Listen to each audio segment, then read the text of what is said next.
बेटे मेरी आवाज आ रही है?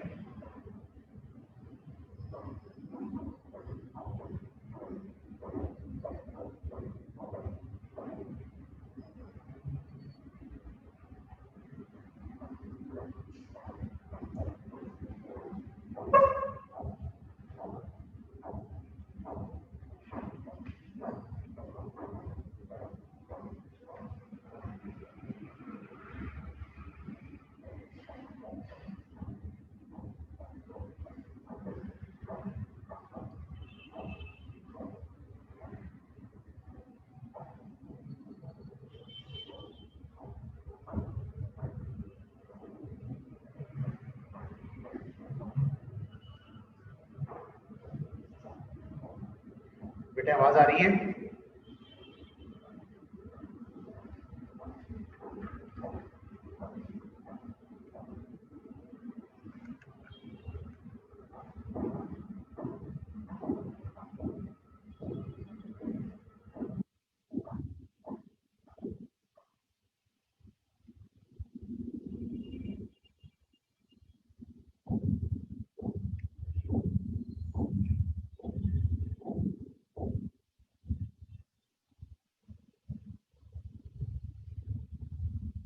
अच्छा सही है।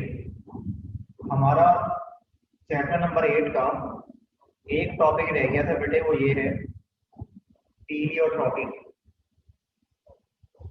चैप्टर नंबर 8 का ये लास्ट टॉपिक है, यहाँ चैप्टर नंबर 8 पूरा हो जाएगा।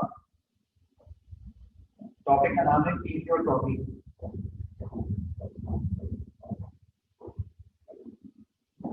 पीलियोट्रॉपी क्या चीज है? मैंने कल आपको पॉलीजेनिक इनहेरिटेंस बताया था। पॉलीजेनिक इनहेरिटेंस में मैंने ये कहा था कि दो या दो से ज्यादा जीन्स जब कभी आपस में कंबाइन हो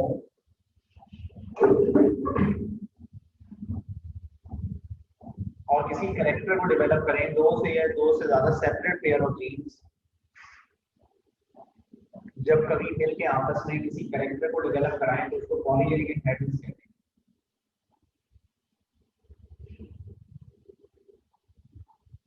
जबकि पीलियोट्रॉपी उसका रिवर्स है। इसको हम कहते हैं multiple effects of a single gene। किसी सिंगल जीन के मल्टीपल इफेक्ट्स, वो सिंगल जीन और एलील, किसी एक एलील यानी एक पेयर ऑफ जीन या एक जीन के एक से ज्यादा कैरेक्टर जो प्रोड्यूस करता है। तो अगर एक जीन या एक पेयर ऑफ जीन एक या एक से ज्यादा कैरेक्टर्स को प्रोड्यूस कर रहा है तो इसको कहते हैं पीलियोट्रॉपी। जबकि पॉलीजेनिक इनहेरिटेंस में क्या था? एक से ज्यादा पेयर ऑफ जीन किसी एक कैरेक्टर को प्रोड्यूस करते थे। ये उसका रिवर्स है। इसकी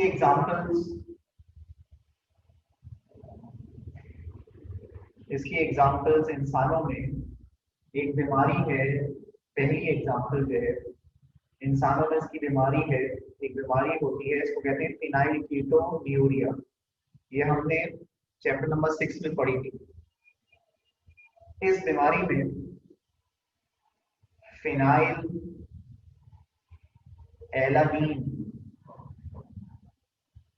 जो है उसका लेवल बहुत ज्यादा बढ़ जाता है बॉडी में, वो टूटता नहीं है। इंसान का जो स्किन का कलर है, जो उसके हेयर का कलर है, वो पेल हो जाता है, पेल पड़ जाता है स्किन कलर और हेयर कलर। तो देखो एक जीन था कोई, उसकी कमी से या उसकी खराबी से क्या क्या चीजें हुई इंसान में। एक ज्यादा करेक्टर डेवलप करता था, वो स्किन को कलर भी देता था, वो हेयर को भी कलर देता था, वो फिनाइल एलानीन को भी तोड़ता था। अब जब वो जीन नहीं है तो फिनाइल एलानीन भी नहीं टूट रहा, स्किन का कलर और हेयर का कलर भी पेल पड़ना शुरू हो गया। तो ये पहली एग्जाम्पल है फिनाइलकीटोन्यूरिया इंसानों में। दूसरी एग्जाम्पल एक और बीमारी है जिसको कहते हैं सिकल सेल एनीमिया। इसको कहते हैं सिकल सेल एनीमिया, ये भी हमने पढ़ी थी चैप्टर नंबर 6 में। इस बीमारी में सिकल सेल एनीमिया में अगर आपको याद हो तो रेड ब्लड सेल्स की शेप चेंज हो जाती थी, रेड ब्लड सेल्स की शेप चेंज हो जाती थी, वो सिकल शेप हो जाते थे।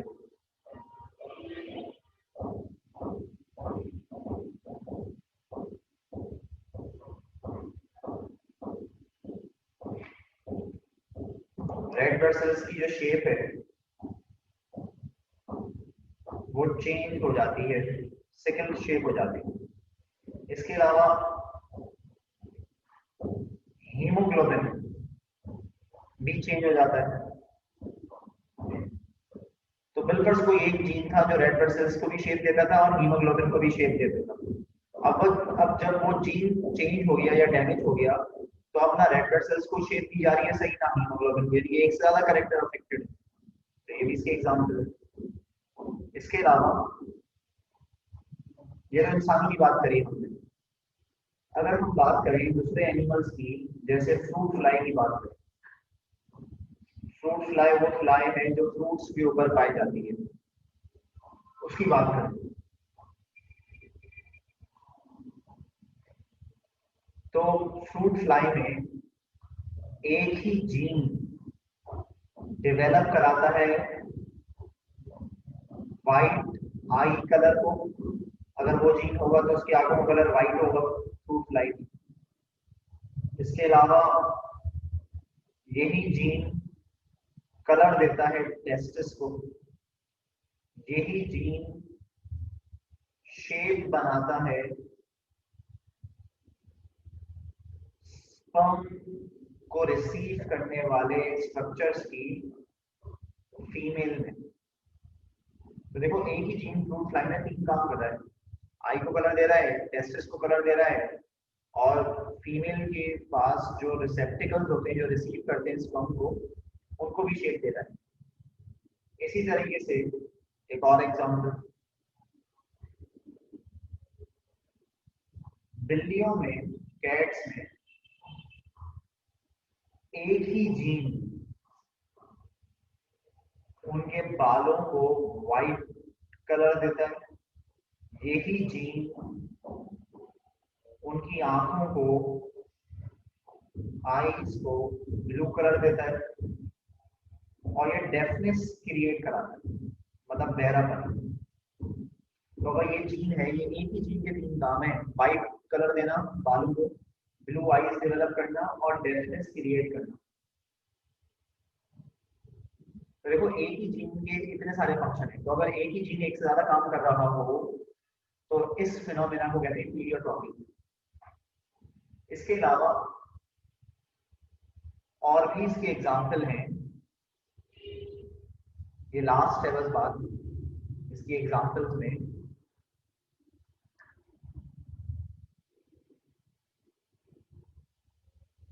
पांचवें,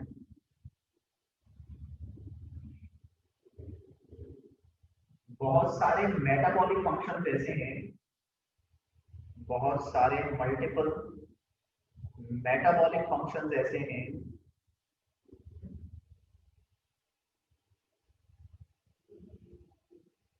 हमारी बॉडी में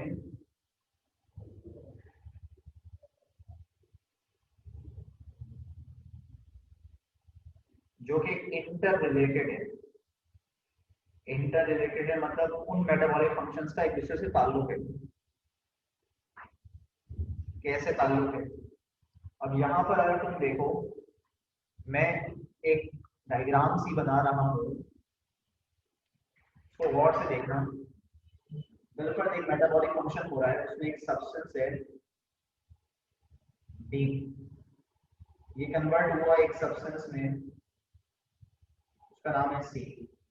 ये कन्वर्ट हुआ एक और सब्सटेंस में, उसका नाम है बी। ये प्रोसेस एंड हुआ और एंड प्रोडक्ट जो बनी, उस एंड प्रोडक्ट का नाम क्या है? ए। इस सारे रिएक्शन को करवाने के लिए क्या है? एंजाइम्स है। ये एक एंजाइम करा रहा है रिएक्शन, इस एंजाइम का नाम क्या है? टी। ये एक एंजाइम करा रहा है रिएक्शन, इस एंजाइम का नाम क्या है? सी। ये रिएक्शन एक एंजाइम करा रहा है, इस एंजाइम का नाम क्या है? बी। अब ये जो सब्सटेंस सी है, जो सब्सटेंस बी में कन्वर्ट हो रहा है, उसको कन्वर्ट कौन करा रहा है? एंजाइम सी। सेम एंजाइम सी, सेम एंजाइम सी से मैंने एक और एरो निकाला और यहाँ पे एक और रिएक्शन लिख रहा हूँ। ये एक सब्सटेंस बनाता है एक्स, वो एक सब्सटेंस बनाता है वाई, उसकी एक एंड प्रोडक्ट है जेड। ऑब्वियसली ये भी रिएक्शंस कोई ना कोई एंजाइम करा रहे हैं। यहाँ एक एंजाइम है बिल्कुल, उसका नाम है एक्स, यहाँ पे एक एंजाइम है इसका नाम है बिल्कुल वाई। तो अगर तुम देखो तो ये दो अलग अलग केमिकल रिएक्शंस हैं। एक की एंड प्रोडक्ट क्या है? इस वाले की एंड प्रोडक्ट क्या है? ए। और इस वाले रिएक्शन की एंड प्रोडक्ट क्या है? जेड। दोनों की एंड प्रोडक्ट डिफरेंट है, दो अलग अलग केमिकल रिएक्शंस हैं। लेकिन देखो मैंने दोनों केमिकल रिएक्शंस को आपस में ज्वाइन किया। यहाँ से कहाँ से ज्वाइन किया? एंजाइम सी से ज्वाइन किया। इसका मतलब है एंजाइम सी का काम ये वाला रिएक्शन भी कराना है जिसकी एंड प्रोडक्ट ए आ रही है, और सेम एंजाइम सी का काम ये वाला रिएक्शन भी कराना है जिसकी एंड प्रोडक्ट क्या आ रही है? जेड। इसका मतलब है same enzyme will perform multiple functions. Same enzyme multiple function काम, मल्टीपल फंक्शन करना ही नहीं कर रहा, दो अलग अलग रिएक्शन करवा रहा नहीं करवा रहा। यहाँ से तो यही शो हो रहा है, ये दो अलग अलग रिएक्शन करवा रहा है।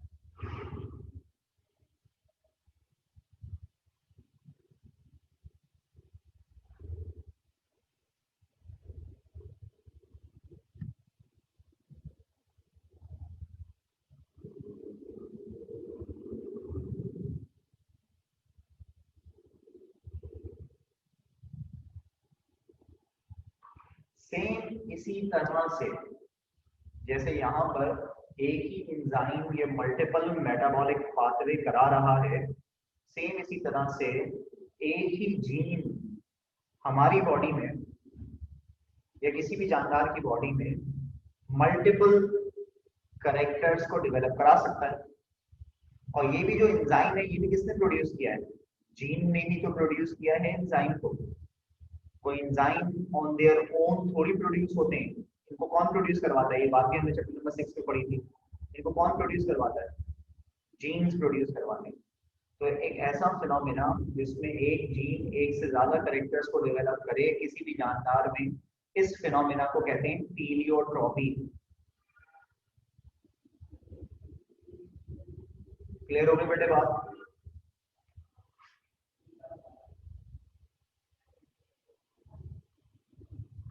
इसमें कोई सवाल है?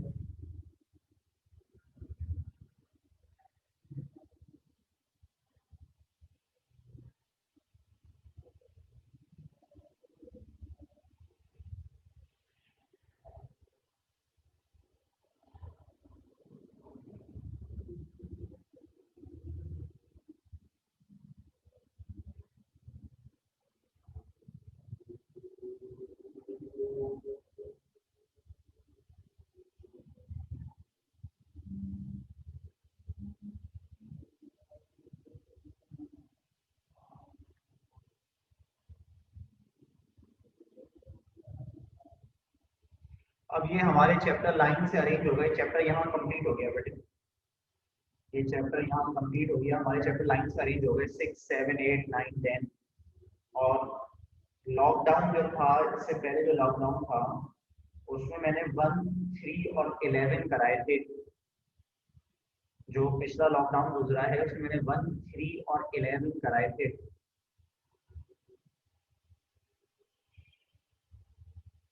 तो वो उसकी भी वीडियोस रिकॉर्डेड होंगी, अदील भाई से ले लेना बेटे, वो आपको प्रोवाइड कर देंगे। रिकॉर्डेड लेक्चर्स की वीडियो होंगी उसमें भी, 1 3 और 11 की। तो मेरे जो चैप्टर्स हो गए हैं अब तक वो 1, 3, 11, 6, 7, 8, 9, 10 ये चैप्टर्स हो गए।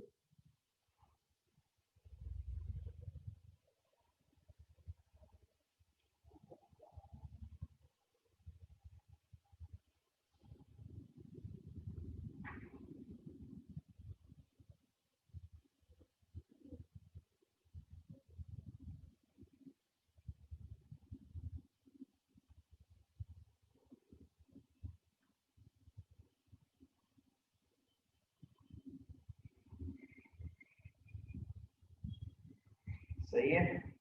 अब नेक्स्ट चैप्टर शुरू करना है हमें।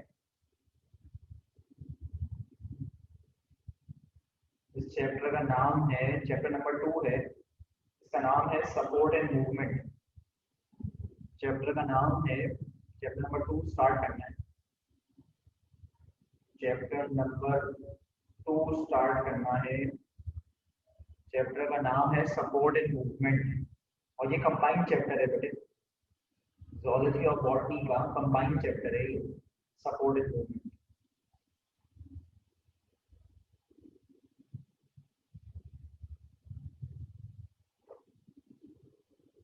अभी तक हमने इस चैप्टर 6 जो किया, 7 जो किया, 8 जो किया, ये तीनों चैप्टर ना बॉटनी के थे पूरे पूरे, लेकिन 2 कंबाइन है, इसमें बॉटनी भी है, इसमें ज़ूलॉजी भी है। बॉटनी ज़्यादा नहीं है, थोड़ी बहुत है। क्या करें आप बताएं, अभी चैप्टर 2 की ज़ूलॉजी स्टार्ट करें या बॉटनी करें?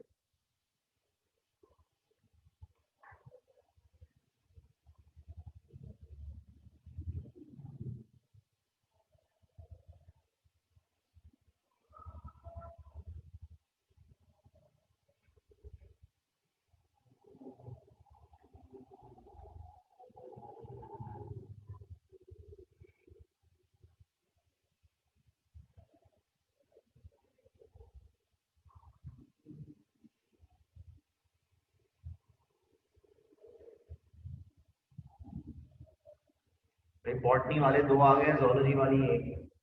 बॉटनी के लोग ज़्यादा हो गए तो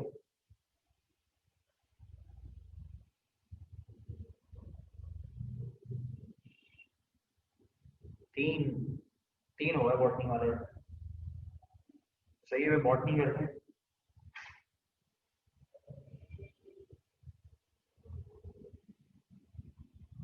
चैप्टर 2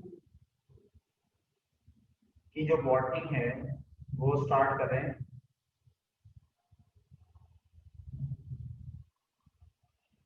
उसमें पहले डेफिनेशन है, चैप्टर 2 की बॉटनी में पहले डेफिनेशन है बेटे। पहली डेफिनेशन है एपिडर्मिस। पहली डेफिनेशन है एपिडर्मिस। एपी के मायने क्या होते हैं? अब डर्मिस के मायने क्या होते हैं? स्किन। तो एपिडर्मिस जो है, it is outer most, it is outer most thin layer in plants. पौधों में, पौधों में जो सबसे बाहर वाली लेयर होती है उसको हम क्या कहते हैं? पतली सी, उसको हम कहते हैं एपिडर्मिस। दूसरी डेफिनेशन कॉर्टेक्स। कॉर्टेक्स, कॉर्टेक्स क्या होता है? वो रीजन या हिस्सा जो कि एपिडर्मिस के नीचे होता है, region beneath epidermis, region beneath epidermis. Epidermis के नीचे वाला जो हिस्सा है उसको कहते हैं हम कॉर्टेक्स। सबसे ऊपर क्या है? एपिडर्मिस, उसके बाद क्या है? कॉर्टेक्स। नंबर 3, नेक्स्ट डेफिनेशन है steel. STEL, steel.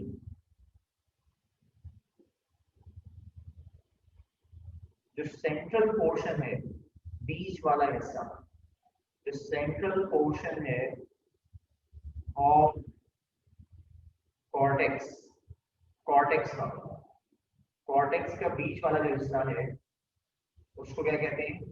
It is called steel. AP का मतलब बेटे अबव, डर्मिस के मायने स्किन। एपी का मतलब अबव, डर्मिस के मायने स्किन। तो एपिडर्मिस के मायने क्या हुआ है? Above the skin.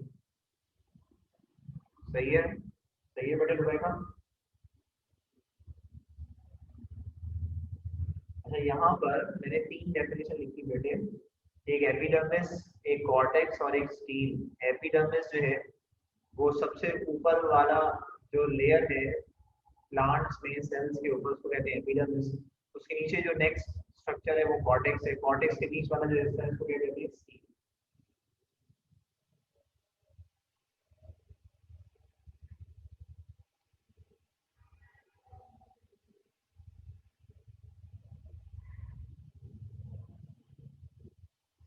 इसके बाद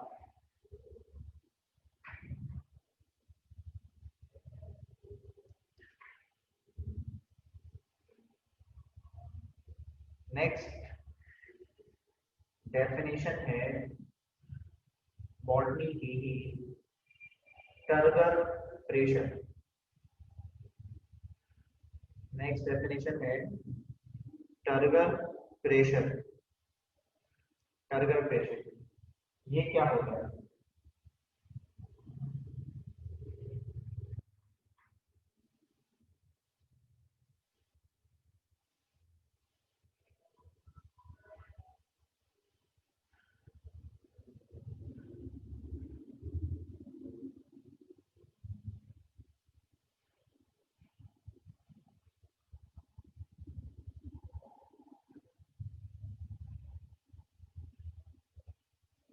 जब भी कभी वाटर एब्जॉर्ब होता है, जब भी कभी प्लांट्स में वाटर एब्जॉर्ब होता है,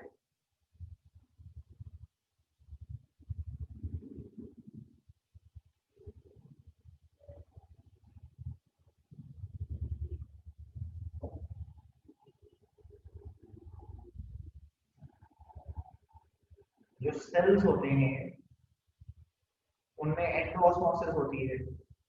एंडोऑस्मोसिस के मायने movement of water by passing through a membrane.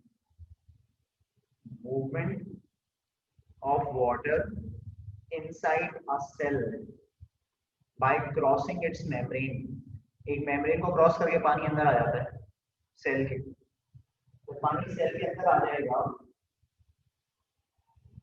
तो सेल जो है ये कैसे हो जाएंगे? सेल्स बिकम टर्जिड, फूल जाएंगे और एक्सर्ट करेंगे इंटरनली, अंदर से एक pressure on to the walls, दीवारों पे, कि अब हमारे अंदर और कोई गुंजाइश नहीं है, स्पेस ही नहीं बची, तो आप और पानी मत लेकर आए अंदर, क्योंकि पहले से ऑलरेडी कितनी स्पेस थी उसको पानी ने ऑक्युपाई कर लिया है। तो we do not need more water because we do not have enough space left. We do not have any space. तो वो जो प्रेशर सेल के अंदर से सेल की दीवारों पे लगता है पानी के पहले भरने के बाद, इस प्रेशर को कहते हैं टर्बल प्रेशर।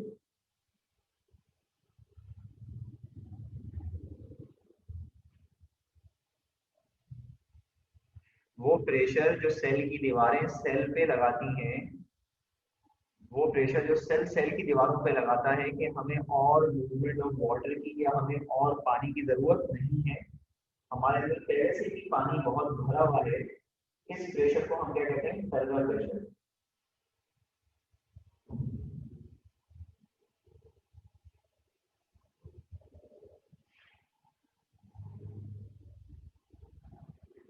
उसके बाद नेक्स्ट है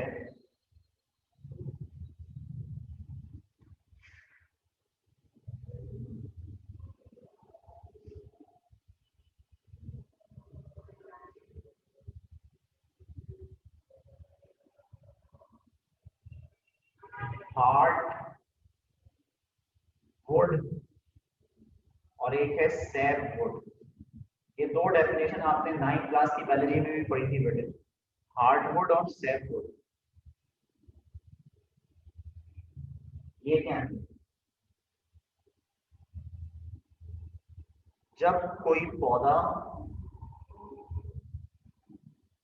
बूढ़ा हो जाता है,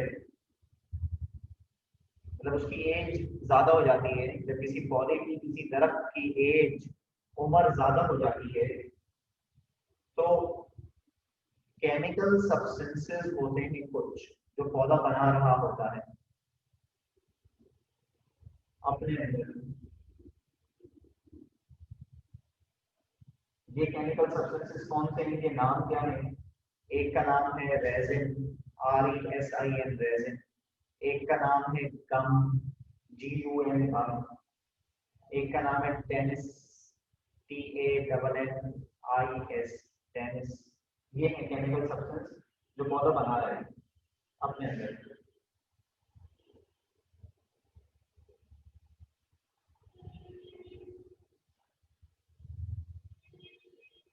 ये केमिकल सब्सटेंसेस जो पौधा अपने अंदर बना रहा है,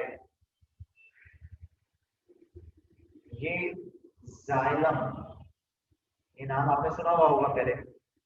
एक ट्यूब है जो पानी कंडक्ट कराती है।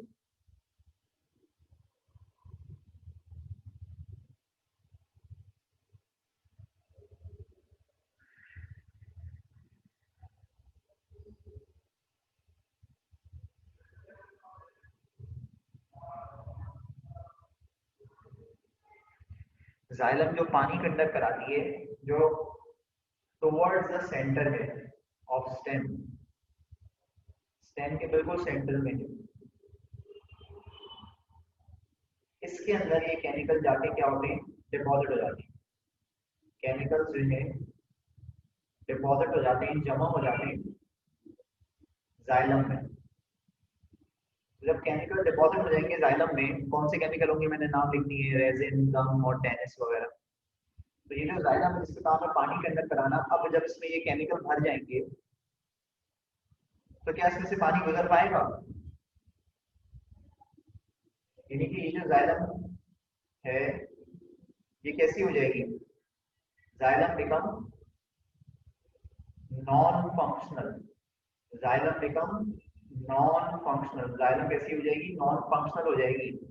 यानी कि it can not conduct water, इसमें से पानी नहीं गुजरेगा।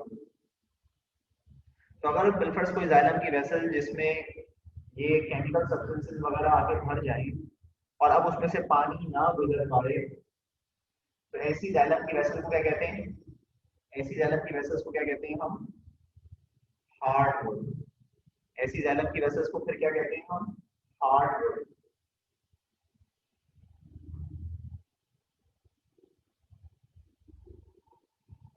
हार्डवुड क्या होती है बेटे, बात समझ में आई या नहीं आई?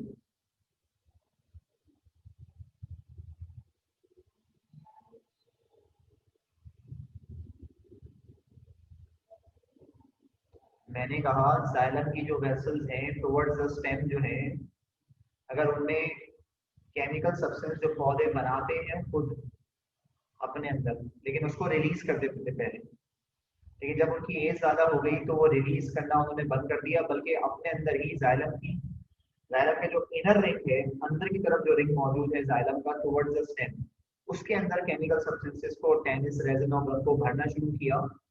तो जब ये टेनिस, रेजिन, गम वगैरह इंटरनल रिंग ऑफ जाइलम की ट्यूब में भर जाएंगे, तो अब इसमें से पानी नहीं गुजर पाएगा, ये नॉन फंक्शनल हो जाएगा रिंग।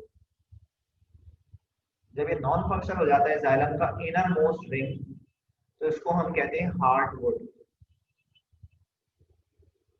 जबकि इसके कंपैरिजन में सैपवुड क्या है, सैपवुड आउटर रिंग है जाइलम का स्टेम में, ओल्डर प्लांट्स और ट्रीज में इट विल रिमेन फंक्शनल। ये हमेशा कैसा रहता है, फंक्शनल रहता है। फंक्शनल रहता है मतलब इसमें से पानी गुजर सकता है। इसके अंदर ये केमिकल सब्सटेंस आके जमा नहीं होता, इसमें ये केमिकल सब्सटेंस आके जमा नहीं होता। तो अगर किसी में केमिकल सब्सटेंस जमा नहीं हो रहा है जाइलम में, तो उसमें से पानी गुजर सकता है फिर। तो जब पानी गुजर सकता है तो इस जाइलम के आउटर मोस्ट रिंग को हम क्या कहते हैं? Sapwood. This outermost ring of xylem vessel in which chemical substances are not accumulated, in which chemical are not accumulated, इसमें chemical accumulate मतलब जमा नहीं हुए, इसको हम क्या कहते हैं? सैफोड। तो ये दो हैं, हार्डवुड और सैफोड। डेफिनेशन आती है बेटे।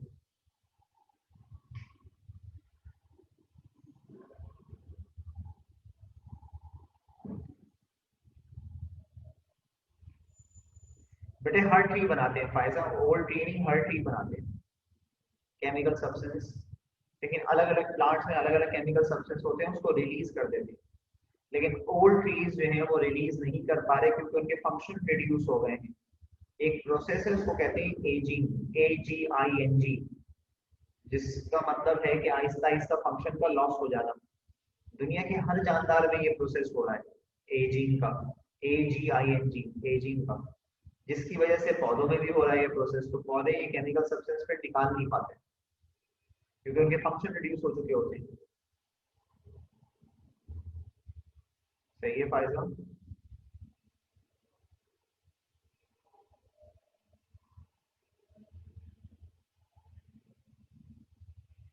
इसके बाद है, नेक्स्ट डेफिनेशन है लेंटिकल्स। नेक्स्ट डेफिनेशन है लेंटिकल्स। लेंटिकल्स क्या होते हैं? वो तमाम दरख्त जिनमें लकड़ी होती है, कॉर्क,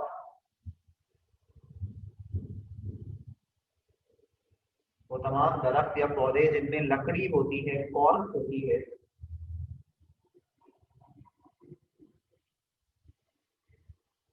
इनके कॉर्क में मतलब इनके स्टेम में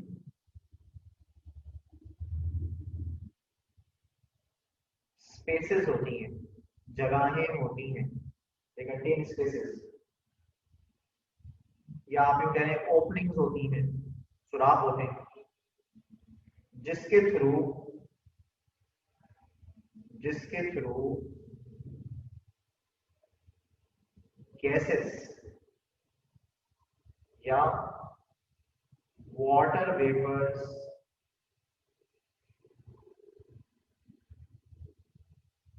कैन पास आउट,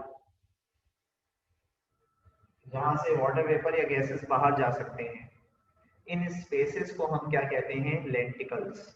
तो lenticels are openings which are found in cork of trees and plants. Lenticels क्या है? ओपनिंग्स हैं। जैसे आपने 9th क्लास में पढ़ा था स्टोमेटा, फर्स्ट टाइम ये पढ़ा था आपने स्टोमेटा, सुराख होते हैं ना, वो कहाँ होते हैं? लीफ में होते हैं। सेम उसी तरह की ओपनिंग्स हैं, लेकिन वो कहाँ है? स्टेम में है। और किन पौधों में है? जिनके पास लकड़ी है, बार्क वगैरह है। बार्क लकड़ी जिनमें है, उनका जो कॉर्क होता है, लकड़ी का हिस्सा, उसमें सुराख हुए होते हैं। उन सुराखों से पानी भी बाहर जा सकता है, उन सुराखों से गैसेस भी बाहर जा सकती हैं। इन सुराखों का नाम क्या है? लेंटिकल्स।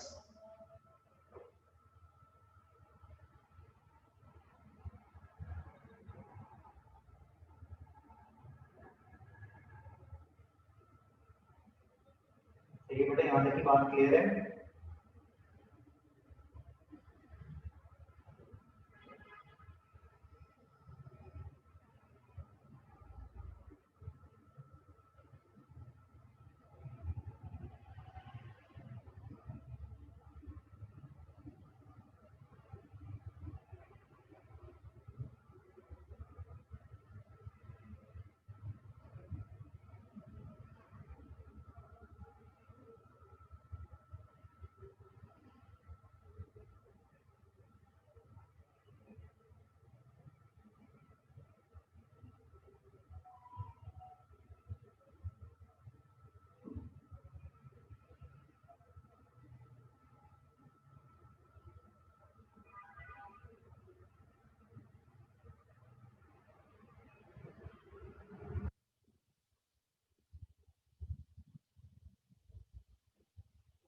अच्छा बस एक डेफिनेशन और सुन लो फिर खत्म करते हैं। एक डेफिनेशन बस और सुन लो, ये बस आज की लास्ट डेफिनेशन है। एनुअल रिंग, चैप्टर नंबर 2 की बॉटनी की आज की लास्ट डेफिनेशन है एनुअल रिंग। ये एनुअल रिंग का मतलब क्या है? एनुअल का मतलब है सालाना। एनुअल जो लफ्ज है, एनुअल जो लफ्ज है इसका मतलब होता है ईयरली, सालाना। रिंग के मायने क्या है? दायरा। रिंग मायने दायरा।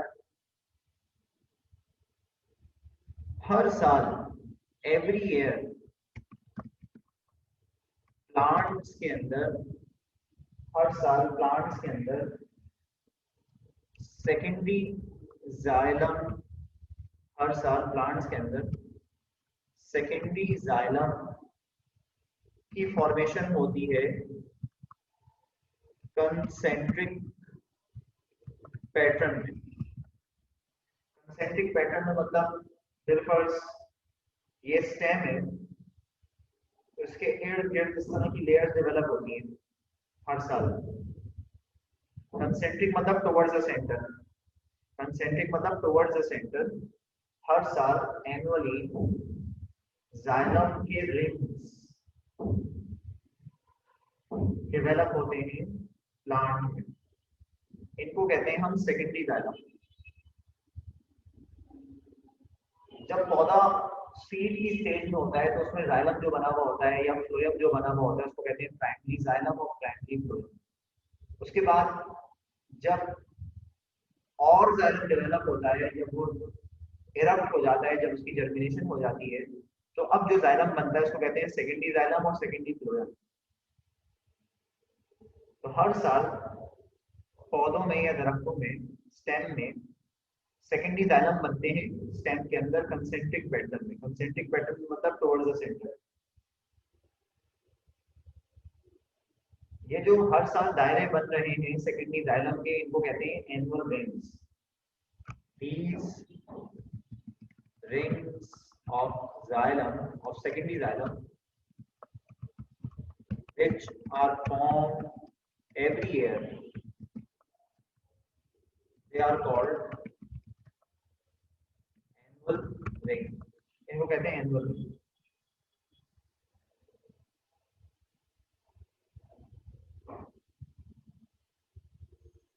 ये रिंग्स दो होते हैं, ये रिंग्स दो होते हैं।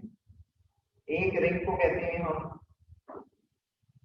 समरवुड, एक को कहते हैं समरवुड और एक को कहते हैं विंटर वुड। ये रिंग्स दो होते हैं, हर साल दो रिंग बनते हैं। एक होता है समर, एक होता है विंटर। अच्छा समर जो है, समर वुड जो है इसको स्प्रिंग वुड भी कहते हैं, और जो विंटर वुड है इसको ऑटम, ऑटम वुड भी कहते हैं। और ये दायरे हैं जाइलम की वेसल्स के, जो हर साल दो बनेंगे। भैया हर साल में दो ही सीजन आते हैं ना, एक गर्मियों का एक सर्दियों का। तो गर्मियों में पहले दायरे बनते हैं, फिर सर्दियों में दायरे बनते हैं। जो अंदर की तरफ है, जो अंदर की तरफ है, पहले गर्मियां आती हैं तो जो अंदर की तरफ है वो कौन सा है? इनर। और जो बाहर की तरफ है वो कौन सा है? विंटर।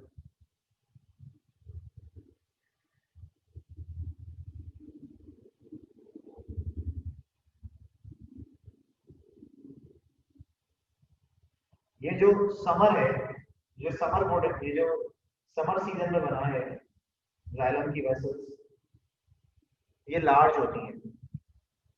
समर वुड जो है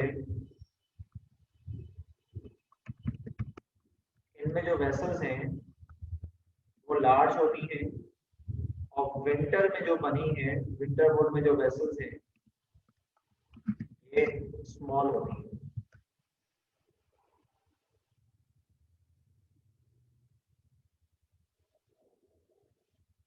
ये बात यहाँ पे जो पढ़ रहे हैं हम, इसकी अहमियत क्या है, इसकी इम्पोर्टेंस क्या है? इसकी इंपॉर्टेंस ये है कि वी कैन काउंट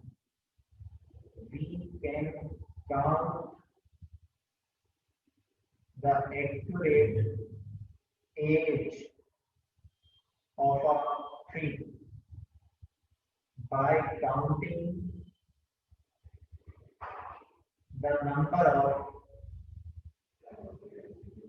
rings. जितने रिंग्स हैं, अगर आप इन रिंग्स को काउंट कर लें तो आपको क्या पता चलेगा कि इस दरख्त की या इस पौधे की उम्र कितनी है। हम कहते हैं ना दरख्त 10 साल का हो गया, 20 साल का हो गया, 40 साल का हो गया, किस बेसिस बात करते हैं? उसके रिंग्स गिनते हैं, क्योंकि हमें मालूम है ना हर साल कितने रिंग बनेंगे। तो बिलबर्ड्स कोई पौधा उसमें 20 रिंग है, तो इसकी उम्र क्या होगी? आपसे सवाल पूछ रहा हूँ बेटे, आप लोगों से थोड़ा जान जाओ। बिलबर्ड्स कोई पौधा है, उसमें उसमें 20 रिंग है। हाँ, तो उसकी एज क्या होगी? सही है, बोल रहा 10 साल उसकी एज होगी, क्योंकि हर साल 2 रिंग बनेंगे, तो अगर 20 रिंग है इसका मतलब 10 साल। तो इसकी अहमियत एक तो ये है कि हमें इससे प्लांट की एज के बारे में पता चल जाता है, उम्र के बारे में पता चल जाता है कि कितने साल का है।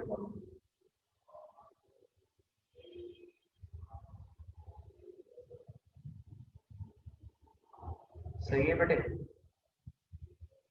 तो ये यहाँ तक हमने 8 डेफिनेशंस कर ली चैप्टर नंबर 2 की। बस यहाँ तक काफी है बात। इंशाल्लाह इससे आगे का काम अगली क्लास में करेंगे।